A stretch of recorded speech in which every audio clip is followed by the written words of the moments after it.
Okay, guys, this is Chiron in relation to Saturn, and I'm reading from Chiron and the Healing Journey, and I will put the book below in the link. This is a very valuable tool in astrology to understand our Chiron and also to understand Saturn. In our chart, we're going to have, many of us have aspects to Chiron. Chiron will be in a house. For instance, my Chiron is in my fourth house on my IC conjunct my Saturn. So in part, this is to do with healing, and astrology is a tool that points, like, it guides us to seeing something that maybe we didn't see before. So astrology is a tool where we can take the symbolism and begin to dig deep into the psyche to understand our own makeup.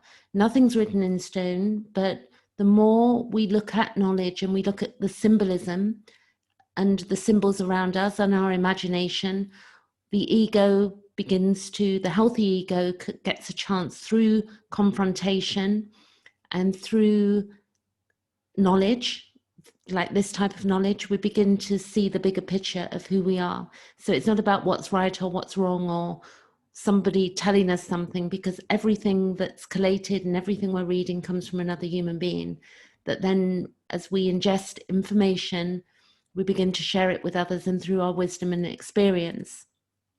So I'd like to read a little bit on this Chiron in aspect to Saturn. Chiron's relationship to Saturn implies the healing and release of old fears, as well as the breaking down of inherited boundaries and limits which have grown too restrictive. Order, discipline, law, responsibilities, place in society, the ability to achieve and create through perseverance and overcoming obstacles are some of the obvious areas where the alchemy of Chiron Saturn may be found.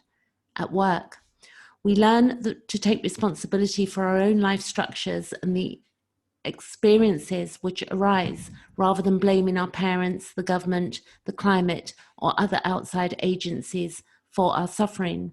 We also refrain from collapsing into self-blame, while cultivating the ability to take honest feedback and learn from the mistakes, our mistakes, recognizing that we cannot directly control events and that we need to exercise discernment about what we choose to be responsible for. We transform our relationship with our own inner experience.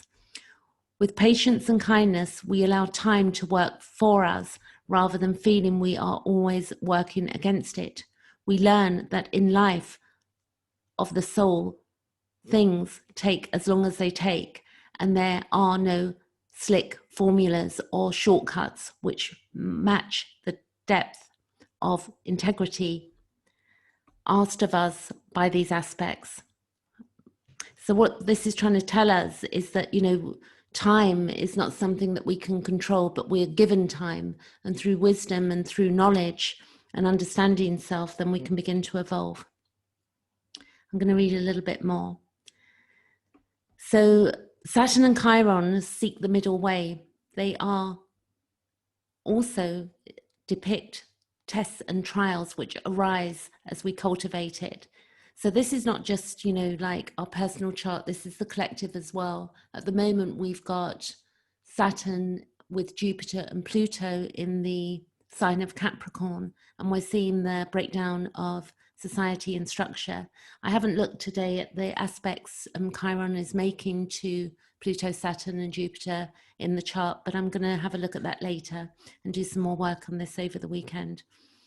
So if we go a bit further here, I'm going to repeat this. Saturn and Chiron seek the middle way, ask us to seek the middle way.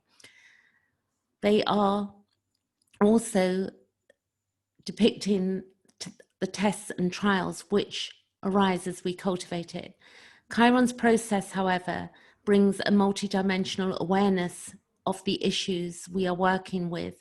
We are then taken beyond ordinary time. Saturn is our ordinary time, as we shall see and understand deeply.